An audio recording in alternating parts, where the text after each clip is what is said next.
And welcome back to a new episode of WBO JABS. I'm your host, WBO in-house counsel Gustavo Olivieri, accompanied by boxing expert journalist José Sánchez Fournier, and new blood promoter, third generation, Félix Zabala, the third all-star boxing in the house. What's up, Félix? Hey, what's up, Gustavo? Happy to be back with the WBO family here in Puerto Rico after a long trip in Japan.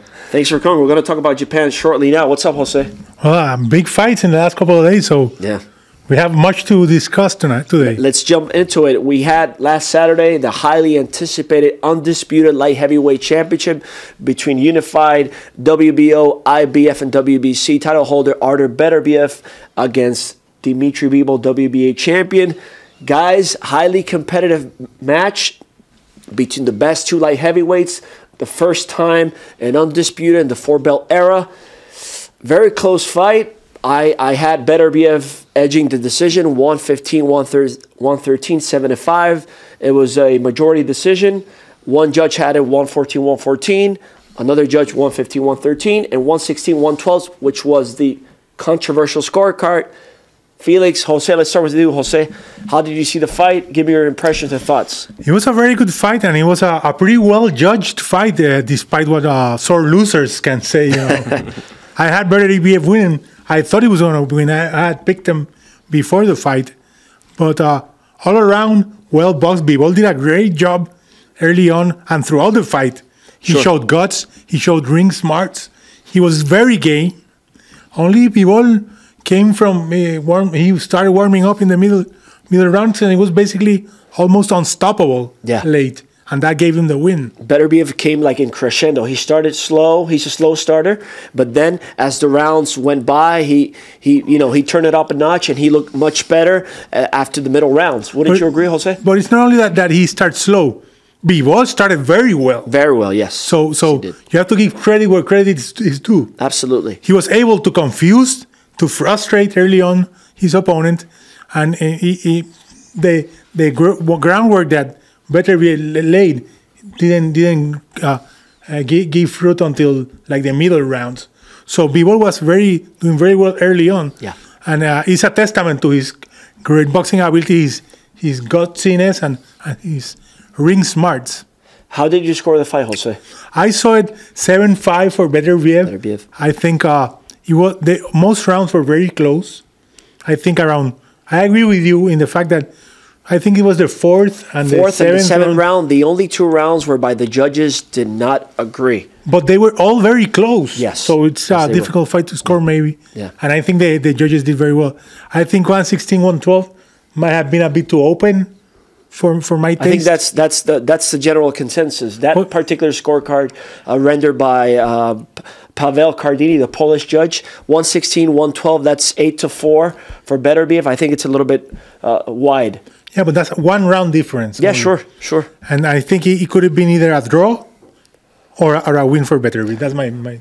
That's your take? Yeah. Well, what do you think, Felix? Well, I like the fight. Jose mentioned a good point. Bivol started good early on, but I think Beterbiev gained ground on him. He was able to close the gap. He wasn't boxing as well in the later rounds, and in the championship rounds, he really pulled away from the fight. I personally like the aggressor moving forward. He got to where he wanted to. He landed clean shots, and I just feel Beterbiev won 7-5. But how you said, you can't blame the judge who gave 8-4. It's just a 1 round difference. Sure, it's not that much. So and on a fight that all rounds very close. Yes, very close. Yes, very close rounds. And you mentioned aggression. You mentioned effective punching.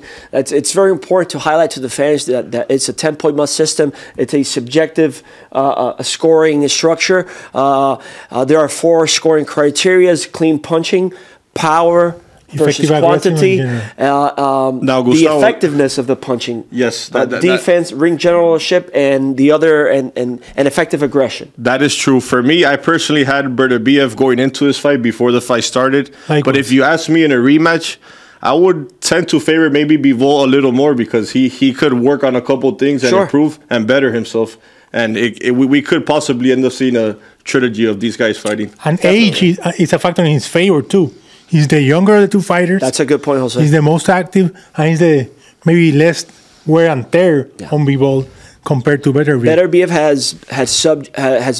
has suffered multiple injuries. I believe he's 39 years of age, whereas Bivol's 33.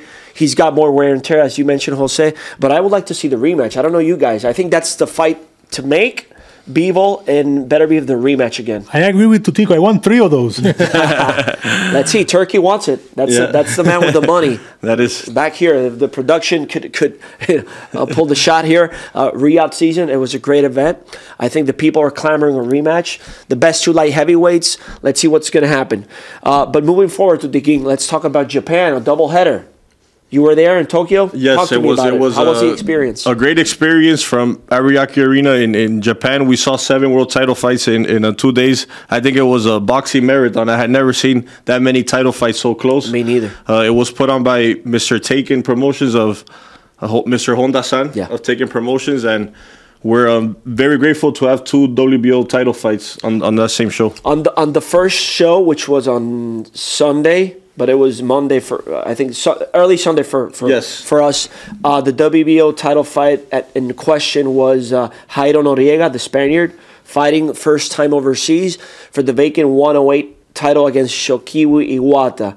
I saw the fight, and Iwata looked tremendous, powerful, big, and he knocked down Noriega in the first round. In the third round, he dropped him once, and then he was able to finish him as soon as the bell finished. So it was a good give and take action in that fight. Iwata is a great fighter. Jairo was his first title challenge. Sure. He came up short the same way Iwata came up short in his first title challenge. Sometimes you learn from these losses, and you're able to bounce back with a couple wins and get right back in the picture. And Noriega came to fight too, so. He was swinging for the fences. He was swinging. So, Tutiquín, what's next for Iwata? It was a vacant title fight per the rules. He's got 180 days to do a mandatory. What are the other players in 108? We have René Santiago, who fights this next October 30th at the WBO convention. We also have Asael Biad. There could be a possible contender. They fight each other, so we're hoping the winner could land the fight with Iwata. There's no clear candidate open in the field. There are a couple of guys who can contend for the title. So it will be interesting to see who comes out on top, I think.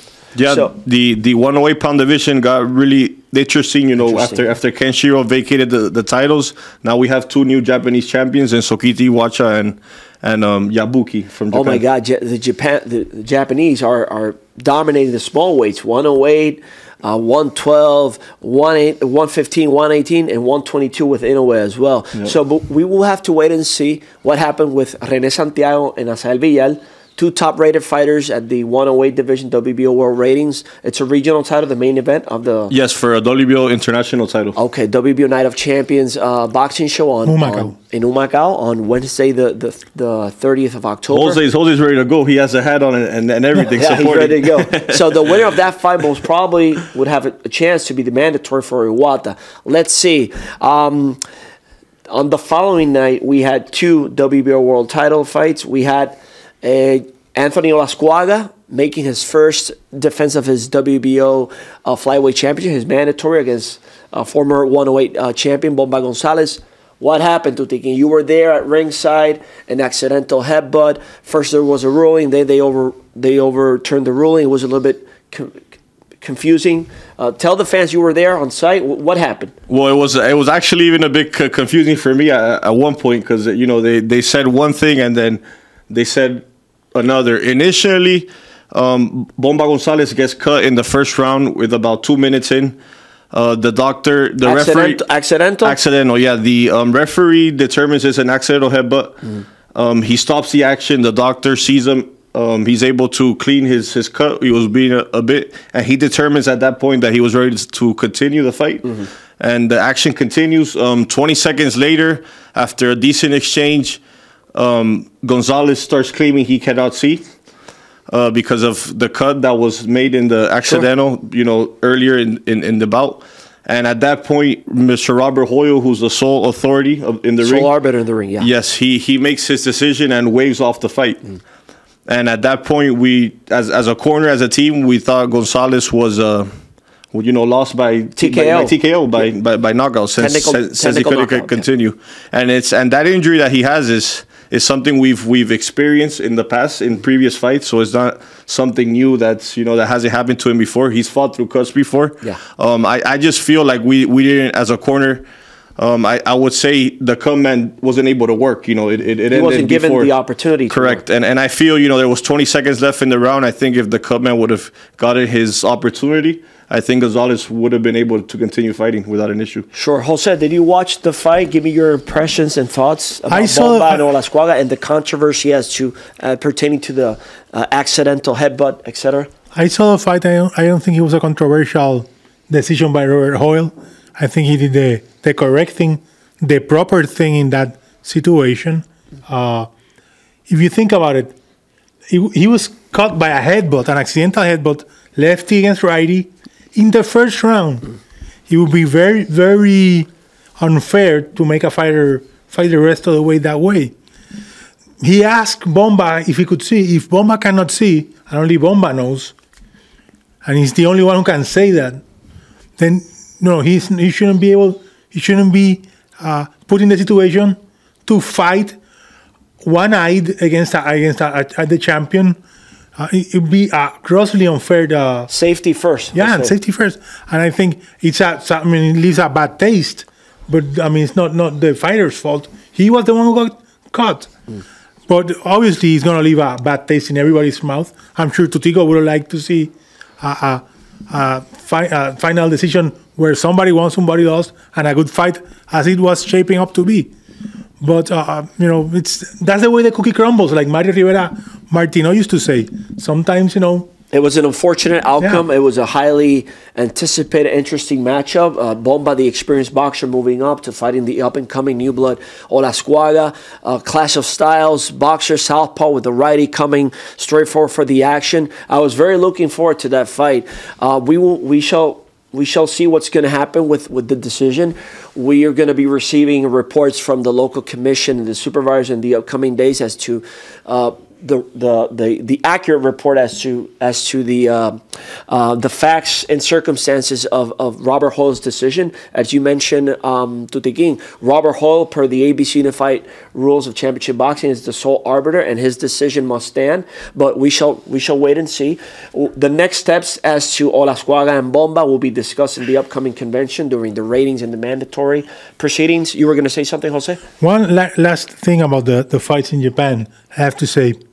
You might be too young for this, and Tutiquín probably remembers because his father must have told him. But in the 90s, the best produced events were in Germany and in England. The Nassim Hamed, the Klitschko fights, the Michalczewski fights, were these operatic, dramatic shows where the music was incredible and the entrances were very, very, very showy. Similar to the Riyadh season concept, Jose? Yeah, but I think in Japan, right now is the place where you go to see the best produced events. Honda has the best company putting up first-rate, quality events. The shows are great. They start on time. The music is great. The fighters are first-rate. The fights usually very competitive. And you have to give it up to Mr. Honda. That's top level. Because, that's top of the line. He is. He put on a great show. We saw entrances with robots. You know how he says. That's how what I mean, Jose says. You see bands live playing. It's different. It's a Monday night. People actually go out and enjoy it. That's unreal. Going to a boxing show on a Monday night, on a Tuesday. Inoue fights on Tuesday. It's crazy, but it's getting better and better. And now it's like a hot spot for boxing, for destination. Jose, very quick, there's been some misleading remarks on social media as to the fight being a no contest, a no decision. Could you explain to the fans in basic terms what's the difference between a no decision and a no contest? A no decision is a fight where there is no winner and no loser, but there is a fight. A no contest, it's a fight that finishes, but for some reason it's annulled, to say it in a way. Void. It's voided because of, it could be a drug test. It could positive drug test. Positive drug test. It could be medical issues. It could be because of the record of the fighter was incorrect or fraudulent in some way. So it's a posteriori decision that's taken by the commission to right a wrong that went through the fight. So technically, per the Bomba Gonzalez Olascuaga situation, if the ruling was an accidental headbutt occurred in the first round and the fight gets stopped as a result of that accidental headbutt before 4 completed rounds, it's a decision per the ABC Unified Rules of Championship Boxing. A no contest does not apply in this matter. It's a fight because the fight was held. Yeah, it was just conducted. The decision didn't come out because it was stopped in the first round. If it had gone after 4 rounds, then it would have been appropriate to go to the cards. Correct. But that didn't happen, so it's another decision. So, Tutiquín, also on that show, we had José Tanaka, 4-division world champion, 3-division WBO champion. 4-division WBO champion. 4-division, José? And the first fighter, he's tied with Vasil Lomachenko as the fastest 3-division champion in history. You see, we 12 fights. We have the expert here, our expert witness in professional boxing and facts and history. They both did it in 12 fights. I mean, some kids don't get their first regional title chance in 12 fights. Tanaka and Lomachenko, they both became 3-division champions in 12 fights. Wow. It's incredible. That speaks very highly of Tanaka. So Tanaka was making a defense of his WBO Junior Bantamweight Championship. 115. Originally, he was scheduled to fight the Mexican kid who came overweight. You remember? Yes. His fight got postponed. Japan, they take very seriously the overweight circumstances, like with netting, the pass, etc. And he fought the South African kid. I had never seen that kid.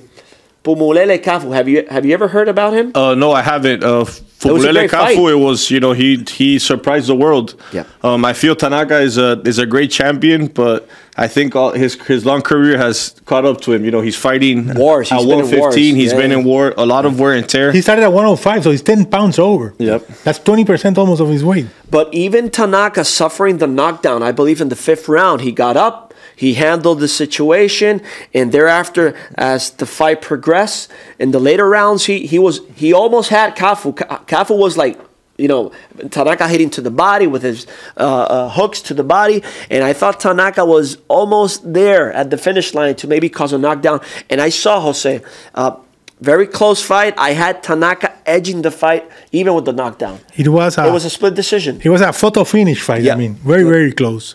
Yeah, and it goes to show that in Japan you can win decisions. A lot of fighters fear that in going into somebody's hometown that they might not get the right calls, but the right decision was made there. You can win close decisions against a local fighter in Japan. That's the distinction. Which very good point. That's a very good point. It speaks very highly of the boxing in Japan. So we have Cafu now, new player at the 115. You got Jesse Rodriguez.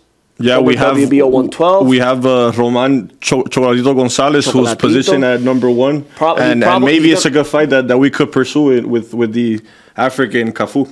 Yeah, Chocolatito number 1. Probably he's going to be designated mandatory now in the convention for Cafu. Cafu, a new player, and we also have Pumita. Yeah. What's his last name? Fernando Martinez. Pumita Martinez, Argentina. That kid can fight. He's the WBIBF champion. Jesse Bam, the WBC, and Cafu, the WBO. So interesting new players in the division. Yeah, interesting. Is going to be the convention too with 112 and 115. We will see what happens with those divisions. So pay attention, guys. And also, lastly, regarding Japan, we had Tenshin, the up-and-coming Japanese. He won the Asia-Pacific champion. He used to be a kickboxer, right, Tutiquín? Yeah, he used to fight for Rising. He undefeated guy. People don't know, but kickboxers start their careers early at 16, 17 years old. They're fighting professionals. Interesting. He felt like he did everything in that field. He did an exhibition with Floyd Mayweather as well in Japan, which really put him over the top and really put his name out there. And now he's in boxing as a new WBO Asia Pacific champion with only 5 fights. So he's a rising contender. He's got a huge social media. He's a star in Japan already, right? Yeah, he's massive. He's the one that really brings out the crowds, and the TV likes him. He has a good style. He has charisma, and what weight he's division? right up there. He's 118. 118. You see. Another player after Inoue moved up from 122, the other player 118 is Nakatani. Yeah. Who looks sensational as always. Sensational. So that was on Monday, right?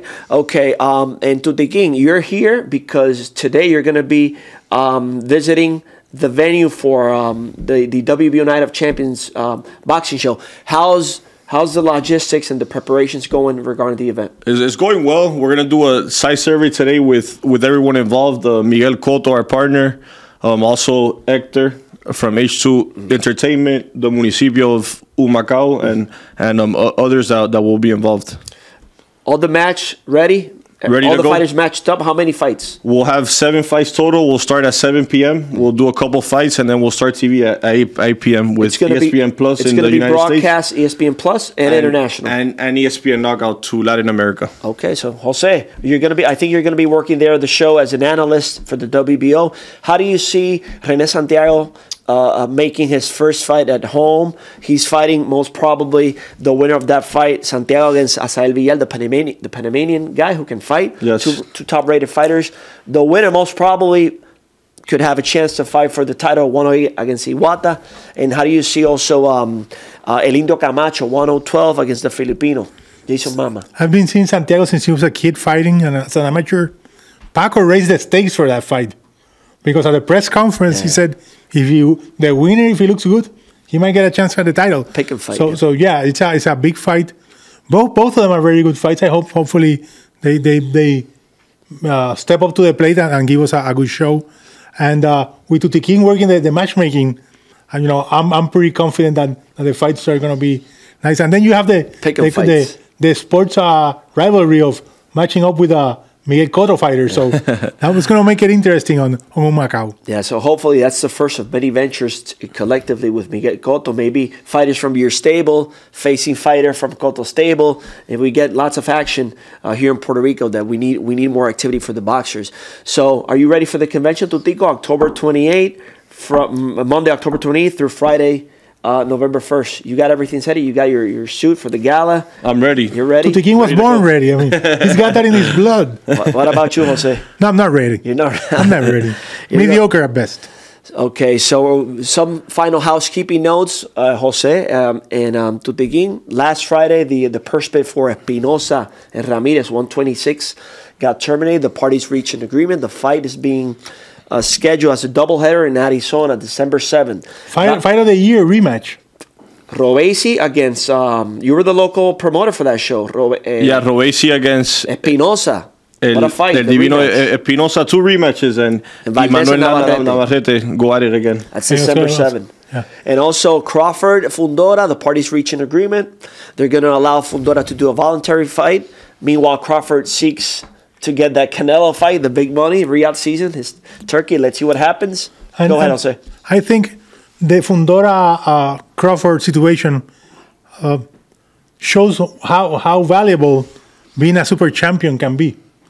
Because if somebody has earned the chance to have a little bit of a wiggle room, flexibility, sure, to negotiate a big fight with Canelo, it's Terence Crawford. Terence Crawford is a 3-division unified champion. I think he's earned it. Four. 30, 35, 40, 47, and 54. Yep. If somebody has earned undisputed it, in 2 divisions. If somebody has earned it, it's been Crawford. It's important that you highlight that point, Jose. Super champion. It's a distinction, not a title. And very few fighters have it. Privileges and rights that a champion, pursuant to his merits and accomplishments, gets bestowed by the championship committee. And they have to be earned, well earned. And Crawford has. So Crawford's going to allow Fundora to do a voluntary fight, and thereafter Fundora has 180 days thereafter to do the mandatory against Crawford. If Crawford's there, or it shall remains to be seen what's going to happen. So, guys, this is all for the show. Thank you for coming. We got to go now to Humacao. Yep. Take you, and there afterwards we'll have lunch and celebrate a birthday of a good friend of ours. So, what's your social media? At Clovis 25, or follow us at All Star Boxing Inc. What's your social, Jose? At Sánchez Fournier, at your service over there. You can follow me on social media, Olivieri Law, on Twitter and also Instagram, Facebook. And you can follow us on all social media platforms. That is Twitter, Instagram, Facebook, TikTok, WBO.com. The convention, 37th annual convention. We're throwing the house over the... out the window. Out the window. From the 20th of October through November 1st, Monday, the golf tournament. That's Paco's you know. That's a reason for being. That's why Paco's not here. He's practicing the putting and the how do you say the full swing? How do you say the driving? The driver. He's practicing. That's on Monday. Thereafter the golf tournament, we go to Hacienda San Miguel, the Puerto Rican feast.